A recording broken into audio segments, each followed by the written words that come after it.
예, 우리 수요 기도회를 시작하겠습니다. 찬송가는 492장 잠시 세상에 내가 살면서 492장입니다. 잠시 세상에 내가 살면서 잠시 세상에 내가 살면서 항상 찬송 부르다가 날이 저물어 오라 하시면 영광 중에 나가리. 열린 천국 문 내가 들어가 세상 짐을 내려놓고 빛난 면류관 받아 쓰고서 주와 함께 길이 살리. 눈물 골짜기 더듬으면서 나의 발길 나간 후에 주의 품 안에 내가 안기어 영원토록 살리로다. 열린 천국 문 내가 들어가 세상 짐을 내려놓고 빛난 면류관 받아 쓰고서 주와 함께 길이 살리. 나의 가는 길 멀고 험하며 산은 높고 고름 깊어 고난 나의 몸 쉴 곳 없어도 복된 날이 밝아오리. 열린 천국 문 내가 들어가 세상 짐을 내려놓고 빛난 면류관 받아 쓰고서 주와 함께 길이 살리. 나의 가는 길 멀고 험하며 산은 높고 고름 깊어 고난 나의 몸 쉴 곳 없어도 복된 날이 밝아오리. 열린 천국 문 내가 들어가 세상 짐을 내려놓고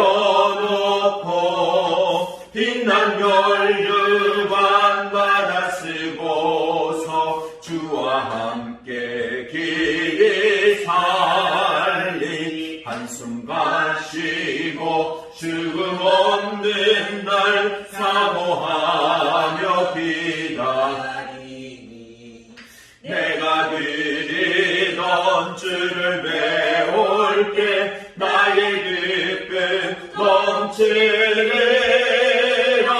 열린 천국 문 내가 들어가 세상 짐을 내려놓고 빛난 면류관 받아 쓰고서 주와 함께 길이 살리. 아멘. 우리 기도합니다. 하나님, 이 시간도 하나님 우리에게 은혜를 더하여 주시고 또 하나님의 말씀이 우리 가운데 복음으로 깨달아질 수 있도록 성령께서 역사해 주셔서 오늘도 우리가 말씀의 감동 또 그 말씀들이 진리고 복음이고 생명이고 또 우리 가운데 양식이 되어져서 오늘도 우리가 이 말씀을 하늘 백성들이 먹어야 되는 양식으로 먹어 하늘 백성으로 하늘나라의 시민, 천국 시민으로서 강건케 되어질 수 있도록 하나님 역사하여 주옵소서. 우리 함께 기도하십니다. 아버지 하나님, 고맙고 감사합니다. 오늘도 이 시간 아버지 하나님의 주님의 말씀을 또 아버지 하나님이 읽고 또 공부하고 깨닫기를 원합니다.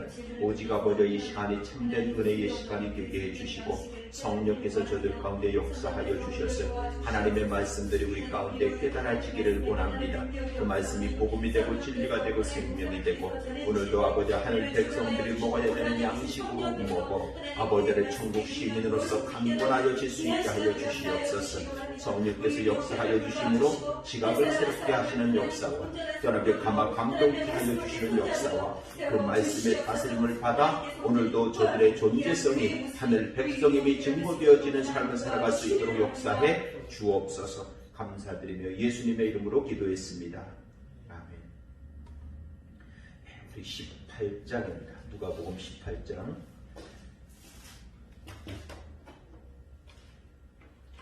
누가복음 18장. 우리 주보에 있는 질문부터 함께 합독하시겠습니다. 1번 과부와 불의한 재판관에게 호소하는 자의 자세가 어떤 것인지 나타나고 있는 구절들은 2번 항상 기도하고 낭망치 말아야 할 이유를 말해주고 있는 구절들은 3번 바리새인과 세리의 기도의 대상이 다르기에 기도 내용도 다를 수밖에 없습니다. 서로 기도의 대상이 다름을 가르쳐주는 구절은 4번 16장 13절의 말씀을 설명해 주고 있는 두 구절은 5번 부자가 천국에 들어갈 수 있는 길은 자신의 재물의 소유권이 하나님께 있음을 깨닫고 인정하는 것입니다. 이렇게 될 수 있는 방법이 무엇인지 말해주고 있는 구절은 6번 소경이 눈을 떠 보게 됨으로 나타난 반응이 무엇인지 보여주고 있는 구절은 우리가 18장 말씀을 함께 합독하시겠습니다. 예수께서 그들에게 항상 기도하고 낙심하지 말아야 할 것을 비유로 말씀하여 이르시되 어떤 도시에 하나님을 두려워하지 않고 사람을 무시하는 한 재판장이 있는데 그 도시에 한 과부가 있어 자주 그에게 가서 내 원수에 대한 나의 고난을 풀어주소서 하되 그가 얼마 동안 듣지 아니하다가 후에 속으로 생각하되 내가 하나님을 두려워하지 않고 사람을 무시하나 이 과부가 나를 번거롭게 하니 내가 그 원한을 풀어주리라. 그렇지 않으면 늘 와서 나를 괴롭게 하리라 하였느니라. 주께서 또 이르시되 불의한 재판장이 말하는 것을 들으라. 하물며 하나님께서 그 밤낮 부르짖는 택하신 자들의 원한을 풀어주지 아니하시겠느냐. 그들에게 오래 참으시겠느냐. 내가 너희에게 이르노니 속히 그 원한을 풀어주시리라. 그러나 인자가 올 때에 세상에서 믿음을 보겠느냐 하시니라. 또 자기를 의롭다고 믿고 다른 사람을 멸시하는 자들에게 이 비유로 말씀하시되 두 사람이 기도하러 성전에 올라가니 하나는 바리새인이요 하나는 세리라. 바리새인은 서서 따로 기도하여 이르되 하나님이여 나는 다른 사람들 곧 토색, 불의, 간음을 하는 자들과 같이 아니하고 이 세리와도 같이 아니함을 감사하나이다.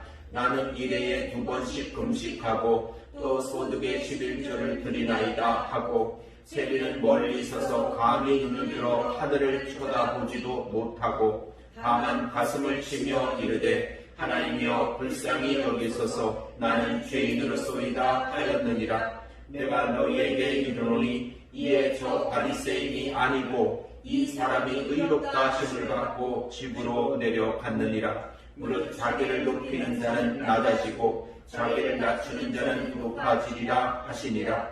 사람들이 예수께 만져주심을 바라고 자기 어린 아기를 데리고 몸에 제자들이 보고 부식거늘 예수께서 그 어린 아이들을 불러 가까이 하시고 이르시되 어린 아이들이 내게 오는 것을 용납하고 금하지 말라. 하나님의 나라가 이런 자의 것이니라. 내가 진실로 너희에게 이르노니 누구든지 하나님의 나라를 어린 아이와 같이 받아들이지 않는 자는 결단코 거기 들어가지 못하리라 하시니라. 어떤 관리가 물어 이르되 선한 선생님이여 내가 무엇을 하여야 영생을 얻으리까? 예수께서 이르시되 내가 어찌하여 나를 선하다 일컫느냐. 하나님 한 분 외에는 선한 이가 없느니라. 내가 계명을 안 하니 간음하지 말라, 살인하지 말라, 도둑질하지 말라, 거짓 증거하지 말라, 내 부모를 공경하라 하였느니라. 여짜오되 이것은 내가 어려서부터 다 지켰나이다. 예수께서 이 말을 들으시고 이르시되 내가 아직 한 가지 부족한 것이 있으니 내게 있는 것을 다 팔아 가난한 자들에게 나누어 주라. 그리하면 하늘에서 내게 보화가 있으리라. 그리고 와서 나를 따르라 하시니 그 사람이 큰 부자이므로 이 말씀을 듣고 심히 근심하더라. 예수께서 그를 보시고 이르시되 재물이 있는 자는 하나님의 나라에 들어가기가 얼마나 어려운지 낙타가 바늘기로 들어가는 것이 부자가 하나님의 나라에 들어가는 것보다 쉬우리라 하시니 듣는 자들이 이르되 그런즉 누가 구원을 얻을 수 있나이까? 이르시되 무릇 사람이 할 수 없는 것을 하나님은 하실 수 있느니라.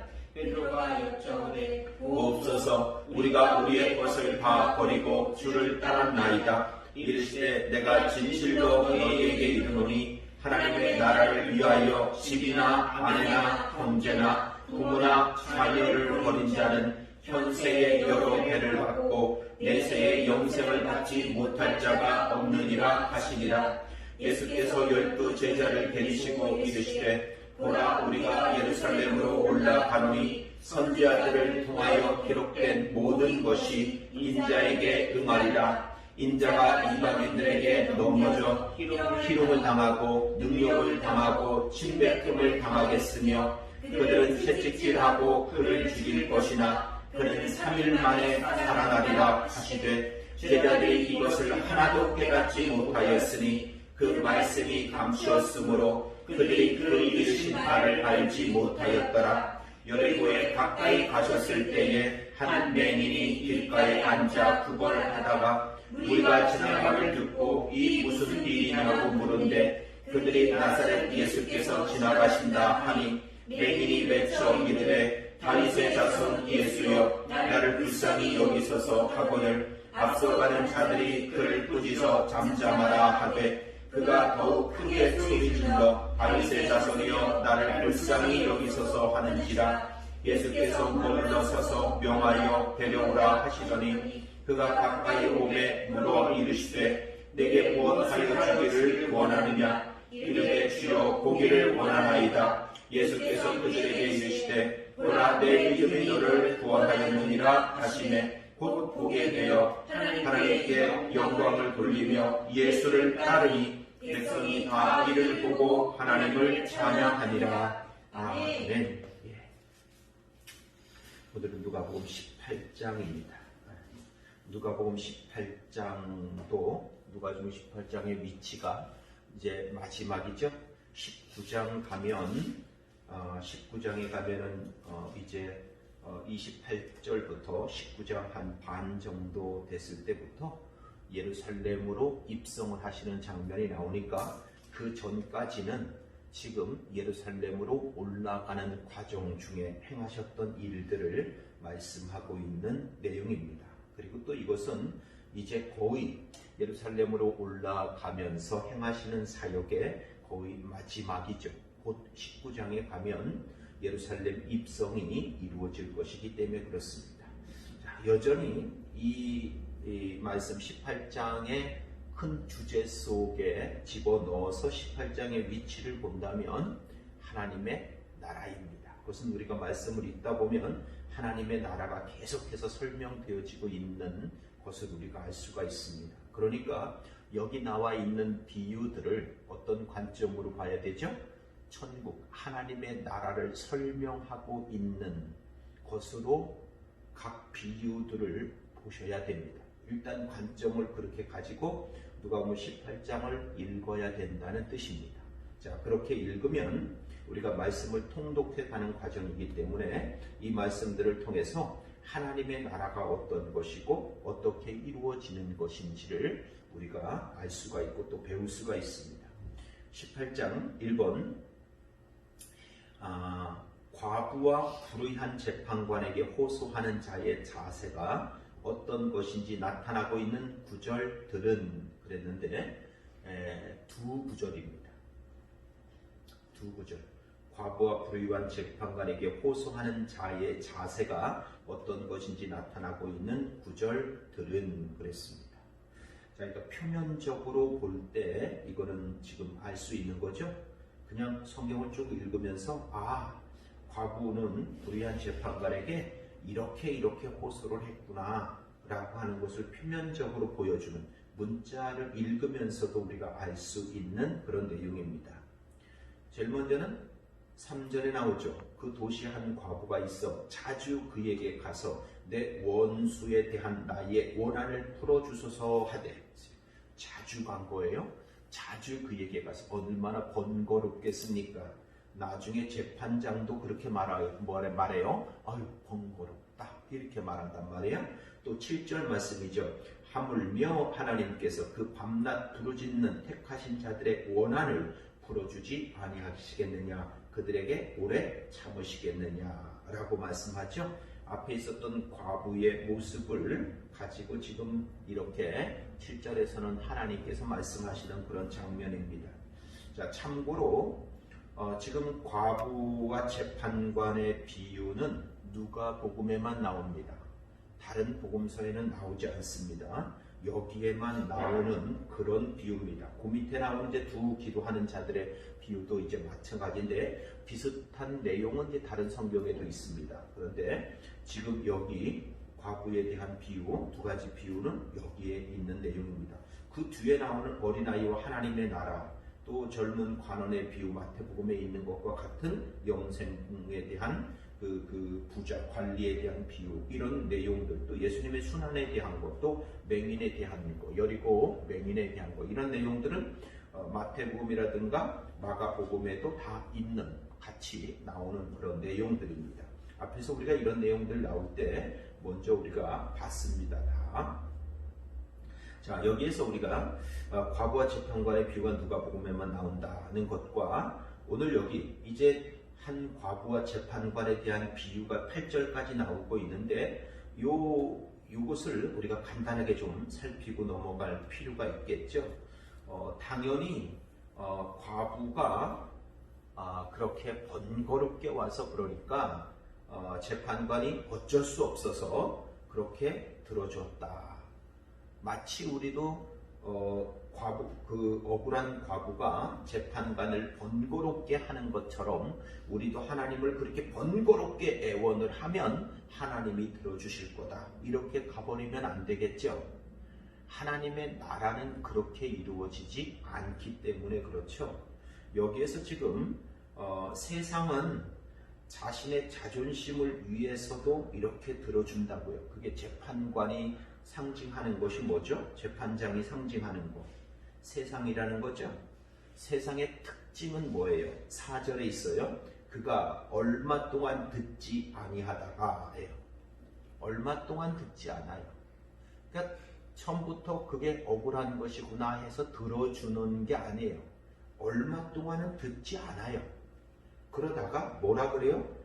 후에 속으로 생각하되 내가 하나님을 두려워하지 않고 사람을 무시하나. 하나님도 두려워하지 않고 사람도 무시하는 게 어디의 특징이에요? 이 세상의 특징이에요. 그건 세상을 말하는 거예요. 재판관이라고 하는 자를 통해서 말하는 것이 이 세상이에요. 세상은 그런 곳이란 말이에요. 그러니까 우리 그리스도인들이 참 순진해서 세상이 참 착하고 정의롭고 의로워야 되는데 그렇지 못하다고 막 혈압을 올려가면서 막 그렇게 이야기하는 사람들이 있어요. 그런데 세상은 원래 그래요. 원래 그래요. 그것이 정상적인 것 같고 원래 그런 세상 속에서 불의한 세상 속에서 의를 행하려고 하는 그리스도인들이 힘들고 어려운 거죠. 그런데 불의한 세상 가운데서 나도 들키지만 않으면 괜찮아 하고 불의를 행하며 살면 되게 편합니다. 세상 참 평화롭죠. 편안하고요.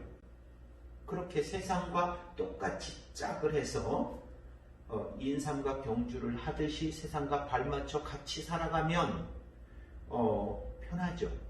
그런데 우리는 그 세상의 물결을 거슬러서 반대로 살아가려고 하니까 어렵죠. 그러니까 순진하게 세상은 의로워야 되는데, 세상은 선해야 되는데, 세상은 바라야 되는데, 저렇게 하면 안 되는데 왜 저 사람들은 저렇게 할까? 아니요. 저 사람들이라고 하는 그 세상은 원래 그래요. 원래 그랬던 거란 말이에요. 그러니까 여기 지금 4절에서 나오는 것이 바로 통상적인 재판관의 행동은 뭐였어요? 얼마 동안 듣지 아니하다가가 재판관의 통상적인 행동이란 말이에요. 원래 그냥 재판관은 그렇게 행하던 거란 말이죠. 그게 특별한 것이 아니라 원래 통상적인 재판관의 행동이었다는 것입니다. 그런데 그 통상적인 재판관의 행동 속에 있는, 왜 그가 그렇게 행동을 했다 그래요? 그러니까 그가 그렇게 행동을 하는 이유가 뭐라 그러죠? 그 마음속에 가지고 있는 무슨 생각, 무슨 마음 때문에 그렇게 행동했다 그래요? 내가 하나님을 두려워하지 않고 사람을 무시하는 것 때문에 라는 거예요. 이게 우리는 그 사람들 속에 있는 이러한 심리를 읽을 수 있어야 되죠. 그게 바로 세상의 생리이고 세상의 특징이란 말이에요. 그게 세상의 모습이라고 하는 것입니다. 그런데 우리처럼, 우리를 잘 받아줄 것처럼, 우리를 잘 이해해 줄 것처럼 그렇게 바라면 돼요? 안 되죠.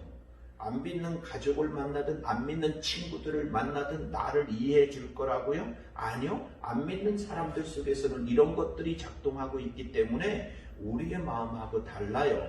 우리는 하나님을 두려워하기 때문에 사람들 앞에서 사람들 앞이 아니라도 소위 어두운 데 있어도, 아니면은 우리가 그 사람들이 보지 않는 곳에 있어도 하나님이 보고 계시고 하나님의 두려움 때문에 우리가 선을 행하고 의를 행할 수 있어요.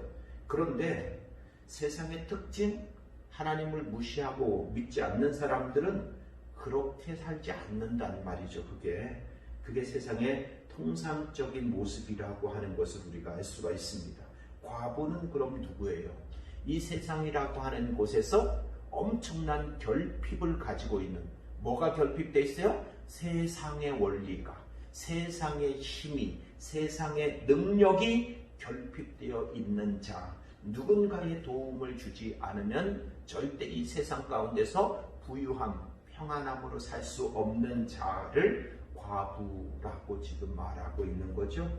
그리고 나서 7절에 오면 하물며 이렇게 돼요. 하물며. 이 하물며는 대라고 하는 그런 접속사인데 소위 우위 접속사라 그래요. 우위 접속사. 그러니까 게다가 또는 더구나 이런 뜻으로 쓰일 수 있는 그런 단어죠. 그 위에 또 그 위에 또한 이런 의미로 쓰여질 수 있는 게 하물며라는 거예요. 세상도 그렇게 돌아간다는 거죠. 하물며 하나님께서 그 밤낮 부르짖는 누구요? 이게 중요하죠. 누구요? 택하신 자들이에요. 하나님의 택하신 자들, 하나님의 택하신 자들, 그들의 원한을 풀어주지 아니하겠느냐 이렇게 말씀하세요.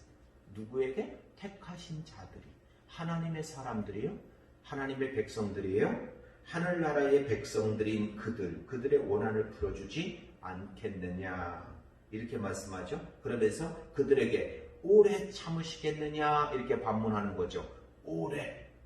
이 오래라고 하는 단어는 바로 밑에 나오는 8절에 있는 어떤 말씀과 바로 대비가 되는 거예요. 그게 뭐죠? 내가 너희에게 이르노니 속히 이라는 단어예요.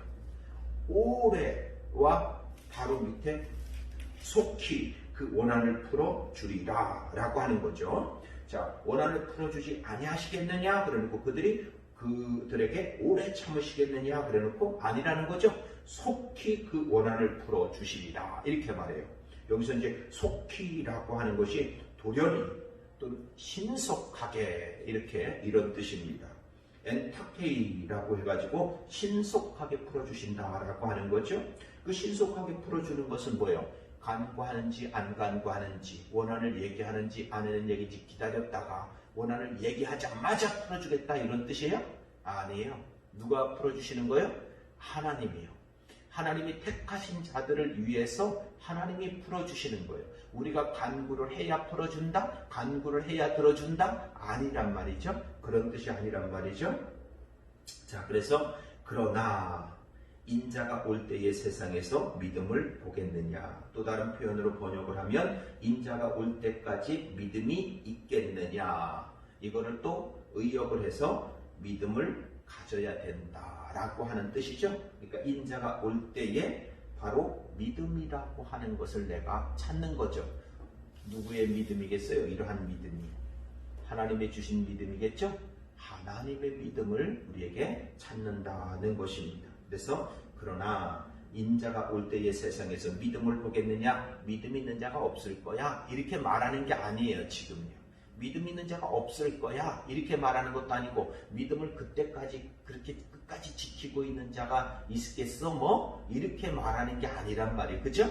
믿음이라는 거. 우리들이 생산해서 이 세상에서 만들어낸 믿음이라는 것을 가지고 있는 것이 아니라 하나님께서 택하신 자들에게 주어졌었던 바로 그 믿음이라고 하는 것, 그것들을 하나님께서 보신다, 그걸 찾으신다 라고 하는 거죠. 그거를 지금 말씀하고 있는 것입니다. 자, 두 번째도 우리가 얘기를 해버린 꼴이 됐네요. 자, 두 번째, 항상 기도하고 낭망치 말아야 할 이유를 말해주고 있는 구절들은 그렇습니다. 이것도 이제 두 구절인데 낭망치 말아야 되는 이유가 뭐라 그랬어요? 7절, 8절이죠? 하물며 하나님께서 그 밤낮 부르짖는 택하신 자들의 오란을 풀어주지 아니하겠느냐. 그들에게 오래 참으시겠느냐. 내가 너희에게 이르노니 속히 그 오난을 풀어주리라. 그러나 인자가 올 때에 세상에서 믿음을 보겠느냐 하시니라 라고 하는 것입니다. 그러니까 과부에게는 뭐가 있어요? 과부가 나중에 연결되는 게 택하신 자들로 연결되고 또 그것이 믿음으로 연결이 되죠. 재판장은 뭐로 연결이 돼요? 세상이고 세상의 특징은 몇 절에? 4절에 이렇게 나온다는 것을 우리가 알 수가 있습니다. 자, 세 번째, 바리새인과 세리의 기도의 대상이 다르기에 기도 내용도 다를 수밖에 없습니다. 서로 기도의 대상이 다름을 가르쳐주는 구절은 그랬습니다. 한 절이죠. 자, 다름을 가르쳐주는 구절 11절이죠. 우리 구절에 보면 이렇게 말해요. 자기를 의롭다고 믿고 그러면서 뭐라고 말해요? 다른 사람을 멸시하는 자들에게 이렇게 했어요. 이게 이제 세상 사람들이 말하는 의로움이라고 하는 거예요. 세상 사람들이 말하는 의로움의 특징은 뭘까요? 자, 그 다음에 이제 11절에 또 나오죠. 바리새인은 서서 따로 기도하여 이르되 하나님이여 나는 다른 사람 자, 지금 9절에도 다른 사람들 나왔죠? 11절에도 다른 사람들, 어떤 사람들, 곧 토색 불의 간음을 하는 자들과 같지 아니하고 이 세리와도 같지 아니함을 감사하나이다. 이렇게 지금 이야기를 하죠. 자, 여기에서 바로 다른 사람이라고 하는 표현이 뭐예요? 그것이 이 세상의 인간들의 의는 어떤 의라는 것을 알 수 있죠? 상대적 비교 우위라는 것입니다. 그 인간들이 의라고 말하는 것은 꼭 다른 사람과 비교를 하죠. 자기보다 의로운 사람과 비교를 할까요? 아니요. 자기보다 의롭지 못한 사람과만 비교를 하죠. 그러면서 상대적으로 자기는 의롭다는 것입니다. 그래서 다른 사람, 인간들의 의는 오직 비교 우위 대상이에요. 하나님하고 비교합니까? 아니요. 그렇지 않아요. 다른 사람. 율법이라고 하는 것도 나 이 율법을 완벽하게 지켰어가 아니라 그 율법을 지켰던 어떤 사람들 중에서 나보다 못한 사람. 늘 그러죠. 이것이 세상 사람들이 말하는, 인간들이 말하는 의의 특징이란 말이죠. 항상 비교 우위를 하는 것. 비교 대상을 가지고 있어요. 그래서 죄성 중에 대표적인 죄성이 뭐냐 하면 끊임없이 다른 사람과 비교하는 겁니다. 누구보다 누구가 더 잘났고 누구보다 누구가 더 낫고 누구보다 누구가 더 좋고. 그러니까 비교 대상이 없으면 그런 것들을 할 필요가 없는데 항상 비교 대상을 가지고 이렇게 누가 더 잘났고 의롭고 선한지를 항상 그렇게 하는 것이 이 사람들, 인간들의 의라고 하는 것의 특징이란 말이죠. 자, 그래서 11절 말씀에 이제 그렇게 말씀하고 있는 것입니다. 자, 그 다음에 지금 여기서도 바리새인과 세리가 뭐가 되는 거죠? 비교되고 있는 거죠. 예, 바리새인과 세리와 비교되고 있는 거예요. 그러면서 바리새인과 세리를 둘로 나눠 놓고 서로 비교 대상을 가지고 지금 이야기를 하고 있는 거죠. 자, 그 다음에 우리가 네 번째죠. 네 번째 보겠습니다. 16장 13절의 말씀을 설명해 주고 있는 두 구절은 그랬습니다. 16장 13절을 보겠습니다. 16장 13절 말씀은 집 하인이 두 주인을 섬길 수 없나니 혹 이를 미워하고 저를 사랑하거나 혹 이를 중히 여기고 저를 경히 여길 것이니라. 너희는 하나님과 재물을 겸하여 섬길 수 없느니라 는 말씀을 설명해 주고 있는 두 구절은 그랬습니다. 두 구절 뭐가 있을까요? 어디 나올까 이런 것이?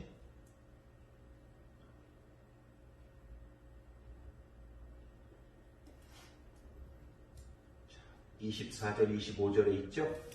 자, 24절입니다. 예수께서 그를 보시고 이르시되 재물이 있는 자는 하나님의 나라에 들어가기가 얼마나 어려운지 낙타가 바늘기로 들어가는 것이 부자가 하나님의 나라에 들어가는 것보다 쉬우니라. 이렇게 말씀하세요. 자, 지금 여기에서 이제 두 개가 있죠. 그러니까 우리 그 두 주인을 섬길 수 없다 그랬어요. 그 두 주인이 뭐였죠? 하나님과 재물이었어요. 그 두 주인이라 그럴 때 그 두 주인이 하나님과 재물이었어요. 여기서도 마찬가지로 하나님과 재물이 나오잖아요. 오늘 24절, 25절에서는 하나님의 나라라고 하는 것이 나오죠. 재물이 있는 자는 하나님의 나라에 들어가기가 얼마나 어려운지 낙타가 바늘기로 들어가는 것이 부자가 하나님의 나라에 들어가는 것보다 쉬우니라. 이렇게 지금 말씀하세요. 그래서 재물과 하나님의 나라라고 하는 이 두 주인 중에서 하나의 다스림을 받아야 되는 거죠. 하나에 속해 있어야 되는 것을 지금 말씀하는 겁니다. 재물의 나라에 속해 있든지 아니면 하나님의 나라에 속해 있든지 할 수 있는 거죠. 네, 한쪽에만 그렇게 속해 있어야 되는 것입니다. 그래서 재물의 나라에 속해 있든지 아니면 하나님의 나라에 속해 있든지 해야 된다. 이거를 말하고 있는 것이고요. 자, 우리가 세리와 그 바리새인과 세리의 기도하는 내용을 조금 더 한번 살펴보면 그렇습니다. 바리새인은 다른 사람들과 비교를 하는데 그 다른 사람들이 곧 세리나 죄인들을 말했고, 자 13절에 보면 이렇게 말해요. 세리는 멀리 서서 감히 눈을 들어 하늘을 쳐다보지도 못하고 다만 가슴을 치며 이르되 하나님이여 불쌍히 여기소서 나는 죄인이로소다 하였느니라. 자, 하나님이여 불쌍히 여기소서 나는 죄인이로소이다. 세리는 자기 자신을 의롭다고 여겼단 말이죠. 그게 9절에 나오잖아요. 자기를 의롭다고 믿고 이렇게 나오는 거예요. 그게 세리의 바리새인의 특징이란 말이에요. 그래서 바리새인은 자기를 의롭다고 믿은 것입니다. 자신의 삶, 자신이 지금까지 율법을 지키고 행했던 모든 것이 다 의롭다라고 그렇게 여겼단 말이죠. 네, 그런데 세리는 어떻게 하겠어요? 하나님이여 불쌍히 여기소서 나는 죄인으로서이다 라고 하는 거예요. 이게 자기가 그 세리가 깨달은 자기 정체성이죠. 나는 죄인이구나. 하나님 나를 불쌍히 여기소서. 그러면서 14절에 내가 너희에게 이르노니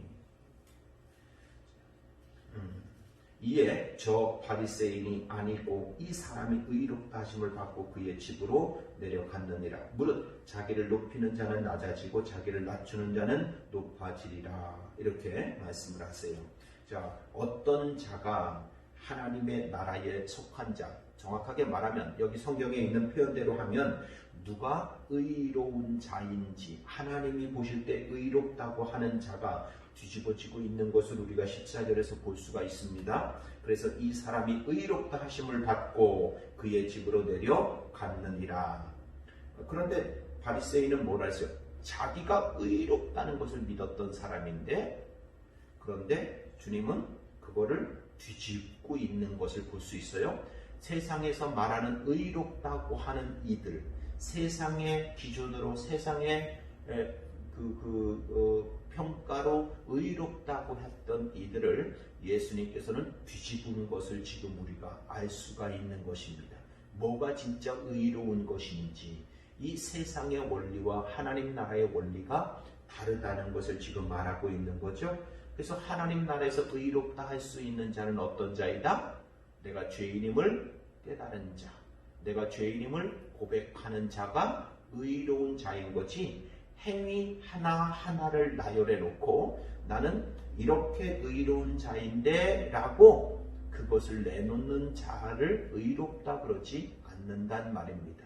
자기 자존심, 자기 위신, 자기 위상을 쌓느라고 했었던 의로운 것 같은 그런 계명 지킴과 율법 지킴과 그런 선한 모습들, 그런 것들로 하나님께서는 속지 않는다는 거죠. 그런 것을 가지고 행위를 나열해 놓는다고 그걸 가지고 의롭다고 하지 않는다는 뜻입니다. 하나님은 나는 죄인입니다 라고 자신이 죄인임을 깨달은 자, 그 세리를 도리어 의롭다고 했다라고 하는 것이죠. 세상에서는 바리새인을 그냥 의롭다고 했고 세리는 죄인이다라고 했어요. 그리고 그 속에 들어가 봤더니 바리새인은 자기를 의롭다고 믿는 자이고 세리는 나는 죄인이다라고 했던 자였다는 거죠. 거기에 대해서 예수님께서 지금 14절에 결론을 내려주신 것입니다. 자, 그 다음에 우리가 이제 24절, 25절 말씀을 봤죠. 24절, 25절 말씀은 우리 영생과 부자에 대한 얘기, 마태복음에 있는 대로 젊은 관원, 부자 관원에 대한 이야기입니다. 자, 그 전에 우리가 중간에 하나 끼어 있는 어린아이와 하나님의 나라의 이야기, 이것도 우리가 마태복음이라든가 마가복음이라든가 일찍이 우리가 보았던 말씀입니다. 그런데 여기 3절밖에 안 되는 요 짧은 말씀 중에 하나님의 나라가 2번씩 나온다는 것을 우리가 알 수가 있죠. 그래서 16절에 어린 아이들이 내게 오는 것을 용납하고 금하지 말라. 하나님의 나라가 이런 자의 것이니라. 이런 자. 그러면 무조건 어리기만 하면 돼요? 이게 나이를 먹고 나이를 안 먹은 어린아이인 거를 말하는 걸까요? 아니죠. 어린아이는 부모의 도움을 받지 않으면, 오직 부모에게 의탁되어지지 않으면 안 되는 존재인 거죠.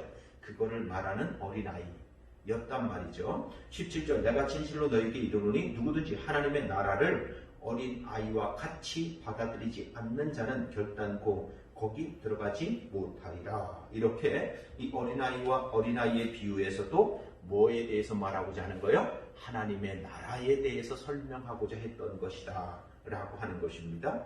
그 다음에 이제 젊은 관원, 젊은 부자 관원에 대한 이야기가 나오는데, 우리가 일찍이 말씀을 보았지만 다시 한번 우리가 다시 기억을 해보면 몇 가지가 있습니다.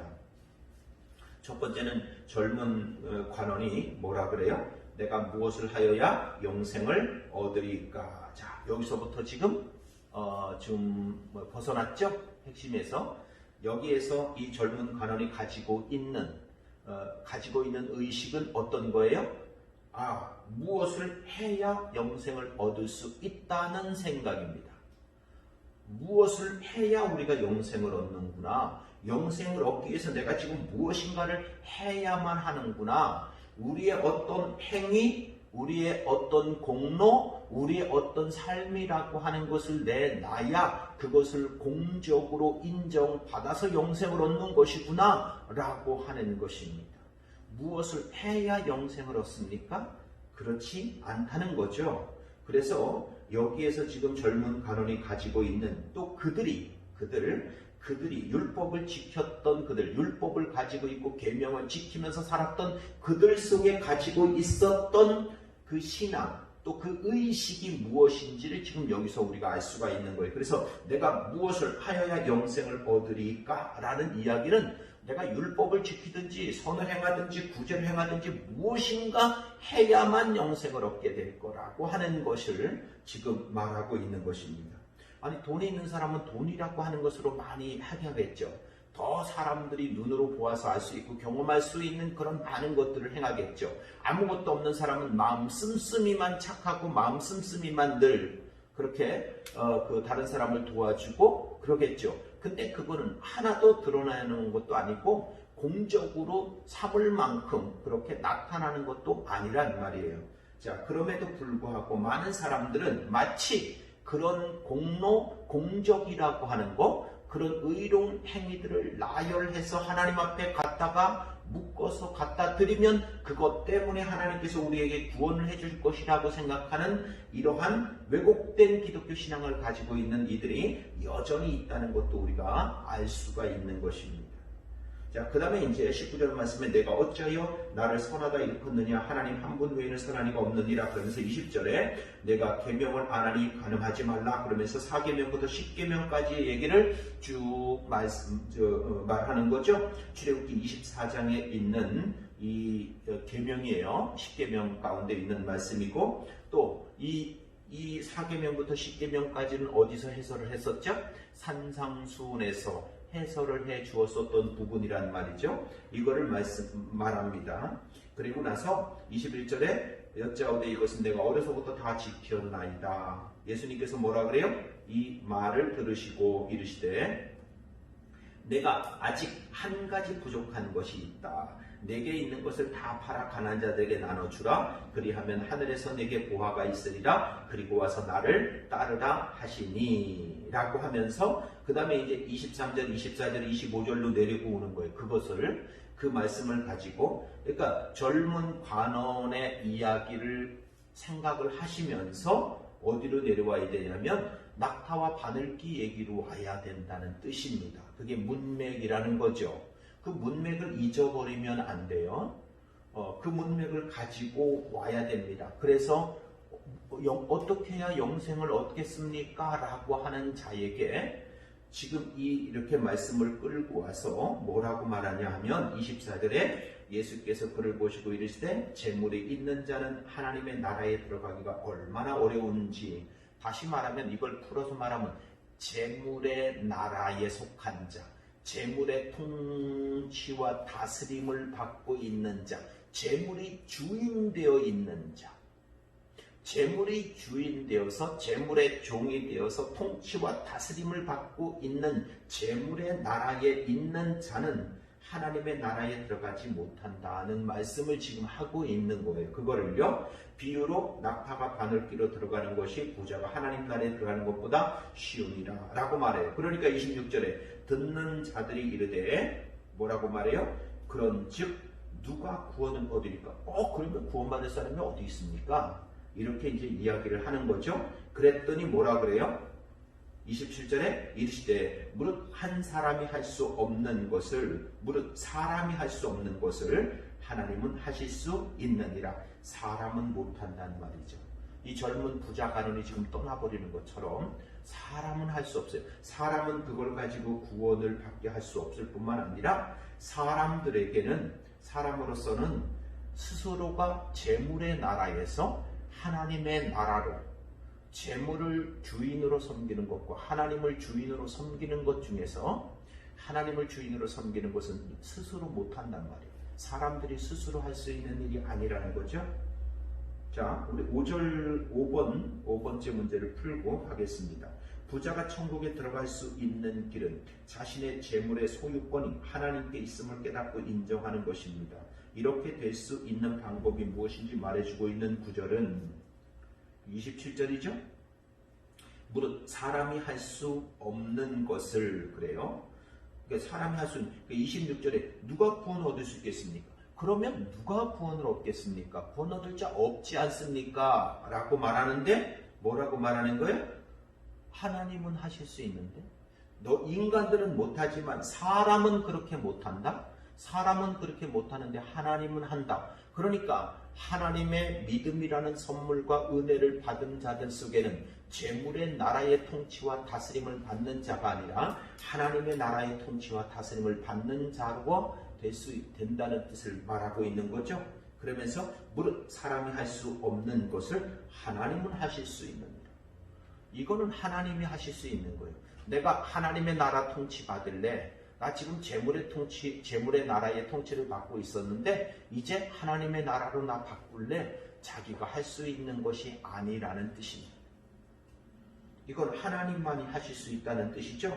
그래서 무릇 사람이 할 수 없는 것을 하나님은 하실 수 있느니라. 하나님이 하신단 말이에요. 이렇게 행하시는 것은 오직 하나님의 은혜로 행하는 것이지 우리의 노력이나 우리의 결단으로 행하여지는 것이 아니라는 것을 지금 말씀하고 있습니다. 자, 그 다음에 이제 6번 보겠습니다. 자, 그러면서 이제 29절에 이르되 내가 진실로 너희에게 이르노니 하나님의 나라를 위하여 집이나 아내나 형제나 부모나 자식을 버린 자는 그러면은 하나님의 나라를 위해서 집도 버리고 아내도 버리고 형제도 버리고 부모도 버리고 자녀들도 버리면 30절에 현세에 여러 배를 받고 내세의 영생을 받지 못할 자가 없느니라. 현세에 여러 배를 받는데요. 뭐를 여러 배를 받아요? 현세에 뭐를 여러 배를 받아요? 집 버렸으니까 집을 여러 배를 받고, 아내 버렸으니까 아내를 여러 배를 받고, 형제를 버렸으니까 형제를 여러 배로 받고, 부모를 버렸으니까 부모를 여러 배로 받고, 자녀를 버렸으니까 자녀를 여러 배로 받고, 그 뜻인가요?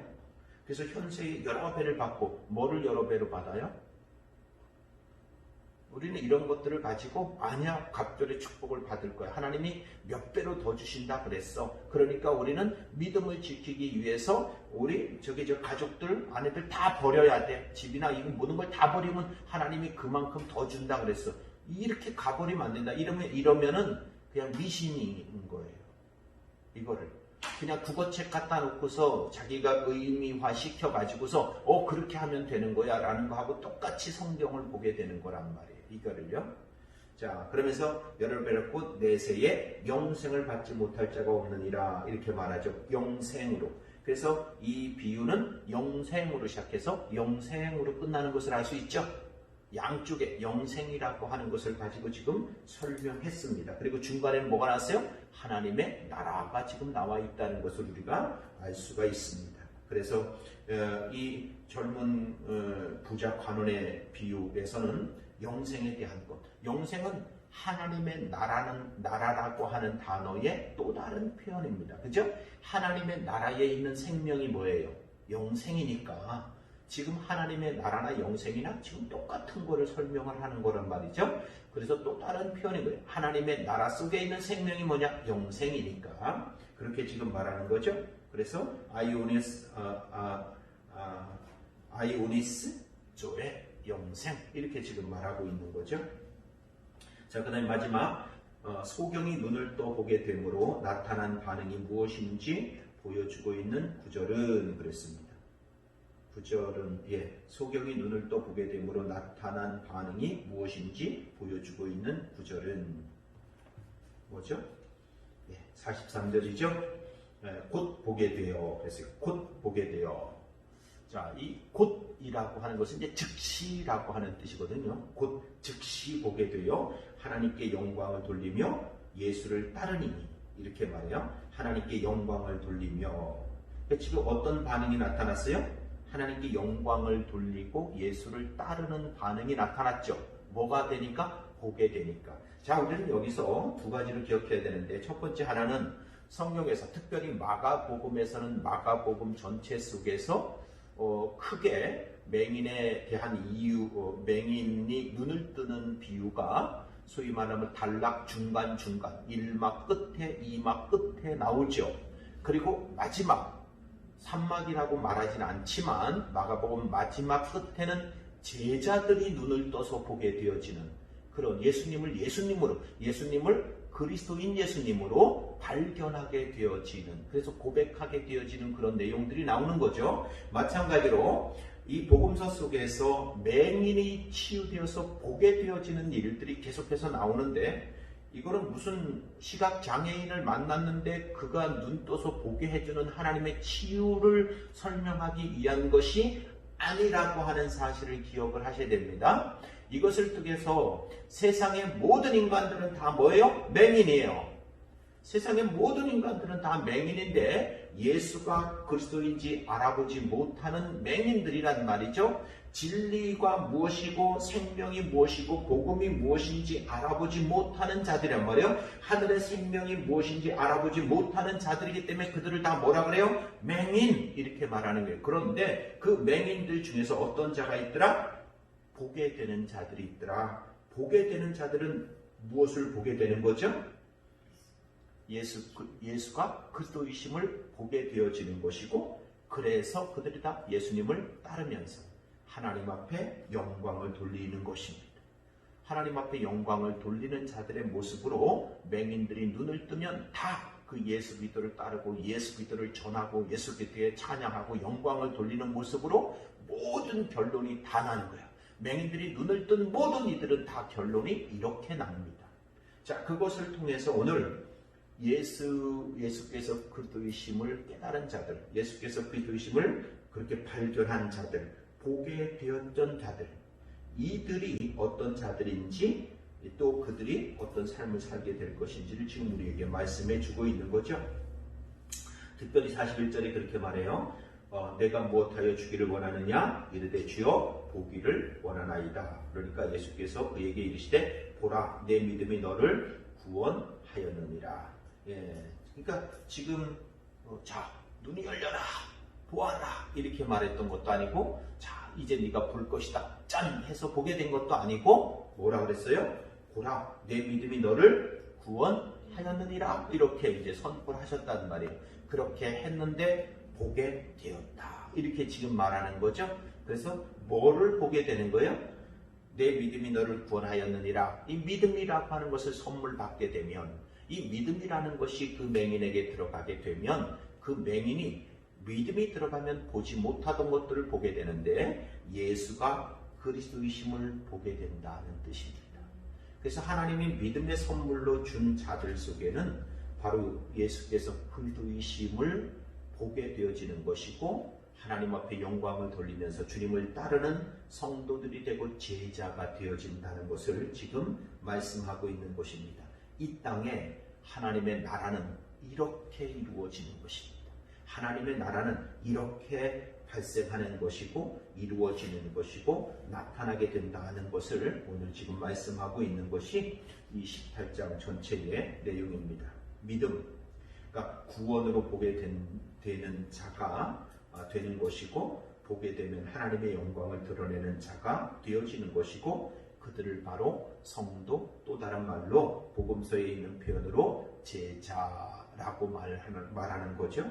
자, 오늘도 하나님의 나라가 우리 가운데 이루어지고 여러 가지 다른 표현으로 하고 있지만 결국 하나님의 나라에 대한 설명을 하고 있는 것이 누가복음 18장이라고 하는 사실을 우리가 다시 한번 깨달을 수 있습니다. 하나님께서는 반드시 하나님의 택한 자들 속에 소원을 주셔서 간구하게 만드시죠. 그리고 하나님께서는 그들에게 믿음을 주시면 나는 죄인으로서이다 라고 하는 자신의 정체성, 자신의 상태를 깨닫고 오직 주님의 도우심을 얻고 오직 주님에 의지하는 어린아이처럼 오직 주님만을 의지하고 오직 주님께만 의탁되어지는 그런 자가 되어질 수가 있습니다. 그럴 때 재물의 나라, 이 세상의 나라의 통치와 다스림을 받는 자가 아니라 하나님의 나라의 통치와 다스림을 받는 자가 되어질 것입니다. 이렇게 보지 못하던 자가 보게 되었을 때 그들이 바로 제자가 되고 하나님의 영광을 위해서 예수님을 따르는 자들이 될 거라고 하는 것이 오늘 누가복음 18장의 내용입니다.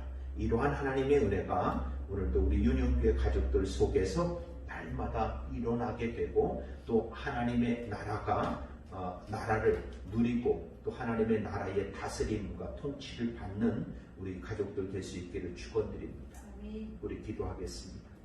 아버지 하나님 고맙고 감사합니다. 오늘도 아버지 이 세상의 나라 황제의 논리와 통치와 다스림을 받는 이 세상이 아니라 하나님의 나라의 통치와 다스림을 받는 저들이 될 수 있도록 하나님 함께해 주옵소서. 인간으로서는 할 수 없으되 인간의 노력으로는 할 수 없으되 오직 하나님께서 행하시면 행할 수 있음을 깨닫습니다. 오직 어린아이가 되어서 주님께만 의탁하고 오직 주님만을 바라볼 때 주께서 택하신 자들에게 두었던 그 소원을 반드시 이루셔서 보지 못하던 자가 보게 하는 것처럼 아버지 우리 속에 하나님의 나라가 이루어지게 하고 예수가 그 뜻임을 깨닫게 하고 오직 아버지 하나님 앞에 영광을 돌리며 주님을 따르는 진정한 제자들이 되어질 줄 믿습니다. 이러한 신앙의 이러한 모습에 우리 유년교회와 우리 모든 가족들이 될 수 있도록 하나님 함께해 주옵소서. 감사드리며 우리 주 예수님의 이름으로 기도하옵나이다. 아멘. 우리의 신앙, 우리 또 가정과 가족들의 신앙을 위해서 함께 잠시 동안 기도하시고 마치시기를 바랍니다.